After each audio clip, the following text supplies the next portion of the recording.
இதில் கயிறு மிஷினில் வந்து பார்த்திங்க அப்படின்னா பேனல் போர்டுன்னு ஒன்று கொடுத்துருவோம். அந்த பேனல் போர்டில் வந்து பார்த்திங்க அப்படின்னா மெஷினுக்கு உங்களுக்கு ஆப்ரேட் பண்ணுறதுக்கு தேவையான அனைத்து பொருளுமே உள்ளே இருக்குங்க. இது வந்து அதிகமாக பெண்கள் மிஷின் ஓட்டுறதுனால, நாங்கள் குறிப்பாக பெண்கள் வந்து இதில் வேலை செய்கிறதுனால நாங்கள் வந்து இதை ரொம்ப ஒரு குவாலிட்டியாகவே இதை ஃபாலோ பண்ணுறோங்க. ஒரு ஸ்ட்ரிக்டான ஒரு இன்ஸ்ட்ரக்ஷனாக நாங்கள் எங்களோட கஸ்டமர்களுக்கு நாங்கள் கொடுக்குறோங்க. இந்த ஃபோட்டோ செல் சென்சாருங்கிறது வந்து பார்த்திங்க அப்படின்னா உங்களுக்கு ஏற்கனவே நான் முன்னாடி சொன்னது மாதிரி தான்.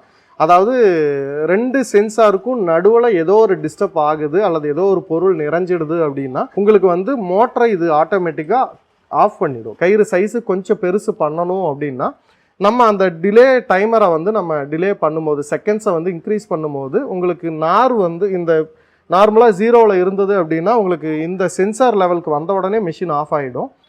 சார் வணக்கம் சார். சார் வணக்கம். தமிழக மக்களுக்கும் உலக வாழ் தமிழர்களுக்கும் என்னோட வணக்கம். என்னோட பேர் அருள் செல்வன். நான் ராஜா காயர் அண்ட் என்ஜினியரிங் சப்ளையர்ஸ் அப்படிங்கிற ஒரு நிறுவனத்தோட ஓனர். நாங்கள் வந்து இங்கே சேலம் மாவட்டம் இரும்பாலை அருகில் இது மிஷின் நாங்கள் பண்ணிகிட்டு இருக்கோம். கடந்த 8 வருஷமாக நாங்கள் மிஷின் உற்பத்தி பண்ணுற தொழிற்சாலை நடத்திட்டு வரோம். அதுக்கு முன்னாடி 35 வருஷமாக எங்கள் அப்பா இந்த கயிறு சார்ந்த தொழிலில் உற்பத்தியும் விற்பனையும் செஞ்சிட்ருக்காரு. இந்தியாவில் வந்து சொல்ல போகணும் அப்படின்னா சேலம் வந்து கயிறு உற்பத்திக்கு ஒரு பெரிய மார்க்கெட்டுங்க. கயிறு உற்பத்தி வந்து தமிழ்நாடு போயிட்டுருக்குங்க. சேலம் தான் ஒரு பெரிய மார்க்கெட்டு. கயிறு உற்பத்தி வந்து பார்த்திங்க அப்படின்னா சேலம் சார்ந்து உங்களுக்கு ஈரோடு, தருமபுரி, கிருஷ்ணகிரி, திருப்பத்தூர், உங்களுக்கு திண்டுக்கல், நெகமம், தேனி, கம்பம், தாராபுரம், பழனி, பொள்ளாச்சி இந்த பகுதிகளில் கயிறு உற்பத்தி அதிகமாக நடக்குது. நார் உற்பத்தி வந்து பார்த்திங்க அப்படின்னா இந்தியாவில் வந்து பொள்ளாச்சி தான் வந்து அதிகமாக நார் உற்பத்தி பண்ணுறாங்க. நார் உற்பத்தி செஞ்சு நம்ம உள்நாட்டு தேவைக்காகவும் வெளிநாடு தேவைகளுக்காகவும் அதிகம் நம்ம கொடுத்துட்ருக்கோம். இந்த கயிறு சார்ந்த தொழில் வந்து கடந்த சில வருடங்களுக்கு முன்பாக ரொம்ப விழிப்புணர்வு பெற்று இந்திய அரசாங்கத்தால் இது வந்து ரொம்ப ஃபோக்கஸ் பண்ணி வெளிநாடுகளுக்கு ஏற்றுமதி பண்ணுறதுலையும் சரி, உள்நாட்டு உற்பத்தி தேவைக்காகவும் சரிங்க, நிறைய சப்சிடியும் கொடுக்குறாங்க, ஊக்குவிப்பு செய்கிறாங்க. கயிறு உற்பத்தி சார்ந்த இயந்திரங்கள் தயார் பண்ணுறவங்களுக்காக இருக்கட்டும் சரி, அல்லது தொழில் செய்பவர்களுக்கும் தொழில் முனைவோர்களுக்கும் வந்து சிறு நடு குறு தொழில் சார்ந்தவர்களுக்கும் சரிங்க, பெரிய இண்டஸ்ட்ரி சார்ந்த தொழிற்சாலைகளுக்கும் சரிங்க, சப்சிடியும் கொடுத்து உங்களுக்கு வந்து நிறைய ப்ரொமோ ஆக்டிவிட்டி எல்லாம் பண்ணி உங்களுக்கு வந்து இதை ரொம்ப ஊக்குவிப்பு செய்கிறாங்க. சார் நம்ம ஷெட்டில் வந்து நிறைய கயர் மிஷின் போட்டிருக்கீங்க. இப்போ வந்துட்டு இப்போ இன்னும் குறிப்பாக சொல்ல போனாவே வந்து கயர் மிஷினில் வந்து அந்தளவு வந்து என்ன சொல்ல மாட்டோம், வயரிங் வந்து அந்தளவு சரியில்லை அப்படின்னு தான் நாங்கள் பார்த்த வரைக்கும். வயரிங் அந்தளவு சரியாக இருக்கா அப்படின்றதுல எனக்கு பெருசாக தோணுதில்லை. சரி. ஆனால் வந்து உங்கள் ஷெட்டில் வந்து பார்க்குறப்போ வந்து வயரிங்க்கு வந்து நிறைய இம்பார்ட்டன்ஸ் கொடுத்துருக்கீங்க. ஏன் கொடுத்துருக்கீங்க? நம்ம இதில் வந்து எலக்ட்ரிக்கல் வைஸாக வந்து என்னென்ன இம்ப்ரூவைசேஷன் பண்ணியிருக்கீங்க அதை கொஞ்சம் எக்ஸ்பிளைனாக சார். கண்டிப்பாக சார். இது கயிறு மிஷின்களை பொறுத்த வரைக்கும் எல்லா யூனிட்லேயுமே எல்லா பகுதிகளிலையும் உற்பத்தி செய்கிறவங்க வந்து பார்த்திங்க அப்படின்னா பெண்கள் தான் அதிகமாக வேலை செய்வாங்க. இதில் வரக்கூடிய கூலி வந்து அவங்களுக்கு தான் சரியானதாக இருக்குங்க. ஸோ அதனால் பெண்கள் அதிகமாக வேலை செய்கிறதுனால கரண்ட்டுங்கிறது எல்லாருமே பயப்படக்கூடியதுங்க. ஸோ பயப்படக்கூடியதுங்கிறத விட கரண்ட்டில் வந்து எல்லோரும் சேஃபாக இருக்கணும். இதில் கயிறு மிஷினில் வந்து பார்த்திங்க அப்படின்னா பேனல் போர்டுன்னு ஒன்று கொடுத்துருவோம். அந்த பேனல் போர்டில் வந்து பார்த்திங்க அப்படின்னா மெஷினுக்கு உங்களுக்கு ஆப்ரேட் பண்ணுறதுக்கு தேவையான அனைத்து பொருளுமே உள்ளே இருக்குங்க. அதிலேருந்து நமக்கு வந்து மெஷினுக்காக இருக்கட்டும், சென்சாருக்காக இருக்கட்டும், எல்லா ஒயருங்களும் வந்து இந்த பேனல் போர்டில் இருந்து தான் மிஷினுக்கு முன்னாடி பகுதியும் அல்லது ஃபீடிங் மிஷினுக்கு மோட்டருக்கோ அல்லது சென்சாருக்கோ இங்கேருந்து தான் எல்லாமே ட்ராவல் ஆகணுங்க. ஸோ அங்கேருந்து போகும்போது கிட்டத்தட்ட ஒரு 10 அடி 12 அடி ஒயர் வந்து நம்ம வெறுமனே வந்து வெளியில் வச்சு பேக்கிங் பண்ணியிருந்தோம், டேக் போட்டு கட்டியிருந்தோம் அப்படின்னா அவங்க பயன்படுத்தும் போது பாபின் எடுத்துகிட்டு போகிறாங்க அல்லது ஒரு பொருளை எடுத்துகிட்டு போகிறாங்க, போகும்போது வரும்போது தெரியாமல் இடிச்சிட்டாங்க அப்படின்னா ஒயர் காயம் ஆகிடுச்சுன்னா ஒயர்லேருந்து நமக்கு கரண்ட் வந்து மிஷினில் பாஸ் ஆகிறதுக்கு வாய்ப்புகள் ரொம்ப ரொம்ப அதிகம். ஸோ அது மாதிரி நடந்துடக்கூடாதுங்கிறதுக்காக நாங்கள் ஒவ்வொரு கஸ்டமர்கிட்டையும் இது மாதிரியான பாலிகேப்பு டியூபுங்க வந்து அவங்களை வாங்கி கொடுக்க சொல்லி நாங்கள் அதுக்கு உள்ள ஒயருங்களை போட்டு தான் மிஷினில் எடுத்துகிட்டு வந்து பைண்டிங் பண்ணி டேக் போட்டு கட்டி உங்களுக்கு வந்து நாங்கள் ஒயரிங்கே செஞ்சு கொடுப்போம் சார். இது வந்து இந்த மாதிரி போடும்போது எலக்ட்ரிக் ஷாக்கோ அல்லது ஷார்ட் சர்க்கியூட் வந்து பஸ்ட் ஆகிறதோ அல்லது ஒரு ஒயரும் டேமேஜ் ஆகி உங்களுக்கு வந்து அதனால் வந்து ஃபேஸ் டு ஃபேஸ் வந்து அடித்து உங்களுக்கு மோட்டர் காயில் போகிறதோ அல்லது பவர் ஷாக் எலக்ட்ரிக்கல் ஷாக் வர்றதுக்கோ வாய்ப்புகள் ரொம்ப ரொம்ப கம்மி. 100% கம்மிங்கிறதுனால அவங்களுக்கு கஸ்டமருக்கு வந்து மெஷினில் வந்து இன்வெஸ்ட்மெண்ட்டோட சேர்த்து இதுவும் உங்களுக்கு ஒரு 1000 ரூபா 2000 ரூபா கூடுதலாக தான் செலவாகும். ஆனால் உங்களுக்கு வந்து இது காலம் பூரா உங்களுக்கு வந்து சேஃப்டி அப்படிங்கிறத சொல்லி அவங்களுக்கு வந்து இந்த மாதிரியான பாலிகேப்புங்களை போட்டு நாங்கள் அவங்களுக்கு ஒயரிங் பண்ணி கொடுக்குறோம். இதுவே வந்து ஒரு சிலர் வந்து ஸ்ப்ரிங் ஓஸ்ன்னு சொல்லுவாங்க. அது வந்து பிவிசியில் வரும், ஸ்ப்ரிங் ஓஸ்ன்னு சொல்லுவாங்க.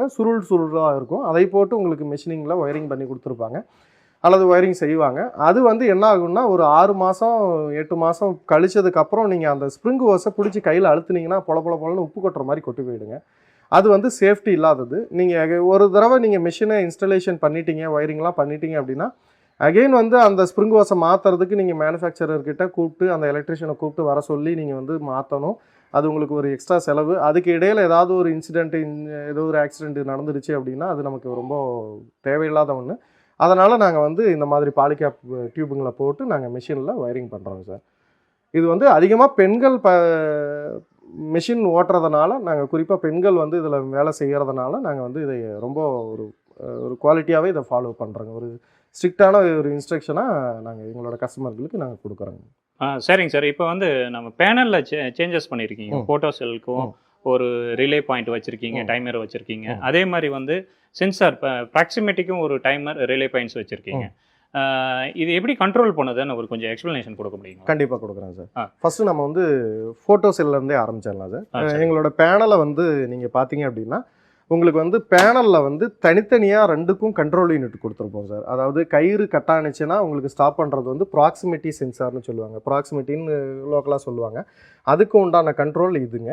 உங்களுக்கு ஃபீடிங் மிஷினில் வந்து நார் தேவைக்கு தகுந்த மாதிரி உங்களுக்கு ஆஃப் ஆகிறதும் ஆன் ஆகிறதும் வந்து பார்த்திங்க அப்படின்னா உங்களுக்கு ப்ளோரூம் சென்சார்னு முன்னாடியே சொல்லியிருந்தேன். ஃபோட்டோ செல் சென்சார்னு நம்ம டிவி ரிமோட் மாதிரி ஃபங்க்ஷன் ஆகிறதுன்னு சொல்லியிருந்தேன். அதுக்கு வர கண்ட்ரோல் யூனிட் இதுங்க. இது வந்து நாங்கள் ஒவ்வொன்றுக்குமே தனித்தனி கண்டெய்னர் பாக்ஸ் போட்டிருக்கோம். இது எதுக்காக பண்ணியிருக்கோம்னா நம்ம செல்ஃபோனில் இருக்க ரிமோட்டில் இருக்க போர்டு மாதிரி தான் இது வந்து உள்ளுக்குள்ளே போர்டு இருக்கும் ஃபங்க்ஷன் பண்ணுறது.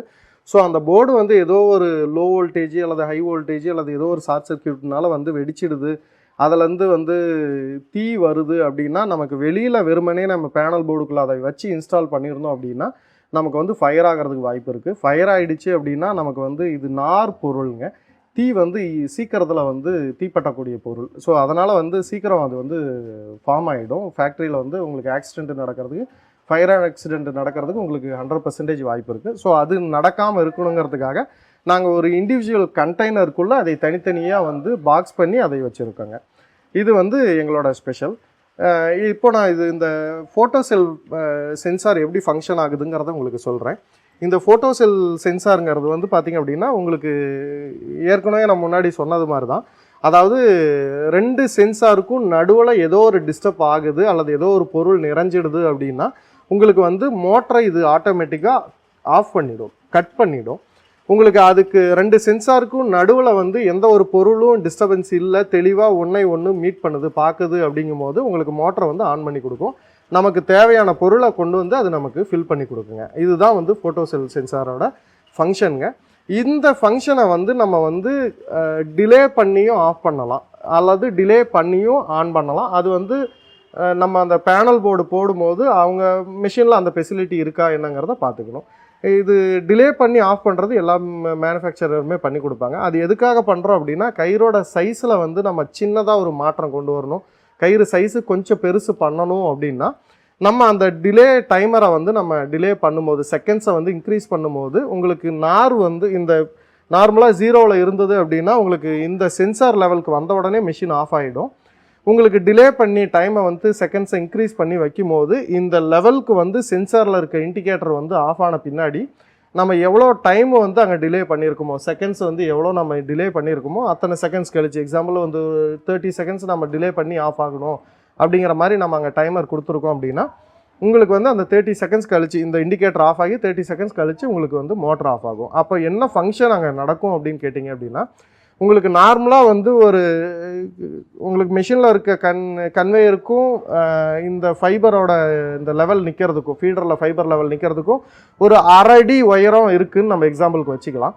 உங்களுக்கு இது வந்து 0 லெவலுக்கு வந்து 1/2 அடிங்க.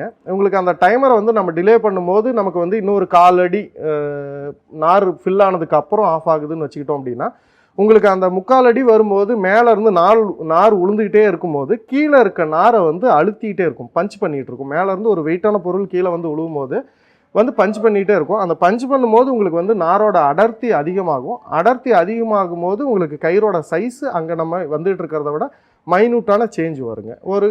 ஒரு கூடுதலான சைஸ் நமக்கு பெரிய சைஸாக வர்றதுக்கு அது வந்து செஞ்சு கொடுக்குது. அதுக்காக தான் அதில் வந்து இந்த டைமர் டிலே வந்து வச்சுருக்கிறதுங்க.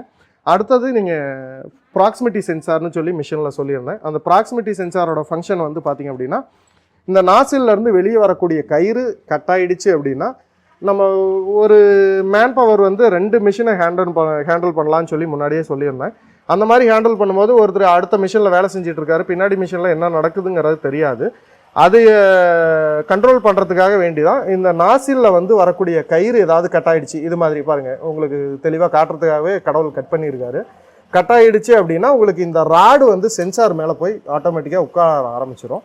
அந்த மாதிரி உட்காரும் போது உங்களுக்கு மிஷின் வந்து ஆட்டோமேட்டிக்காக ஆஃப் பண்ணிவிடும்.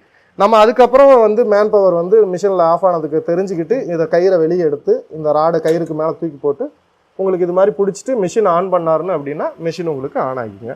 இது வந்து நாங்கள் 4 நாசிலுக்கும் ஒவ்வொரு சென்சார் கொடுத்து 4 சென்சார் கொடுத்து தனித்தனியாக இண்டிவிஜுவல் சென்சாராக கொடுத்து நாங்கள் இதை ஆப்ரேட் பண்ணிட்டு இருக்கிறோங்க. இந்த வீடியோ பிடிச்சிருந்தா சப்ஸ்கிரைப் பண்ணுங்க, லைக் பண்ணுங்க, கமெண்ட் பண்ணுங்க, ஷேர் பண்ணுங்க, மறக்காம பெல் பட்டனை பிரஸ் பண்ணிருங்க. விவசாயம் அறிவோம், விவசாயம் செய்வோம், வருங்கால தலைமுறைக்கு உணவளிப்போம். வாழ்க விவசாயி, வளர்க விவசாயம்.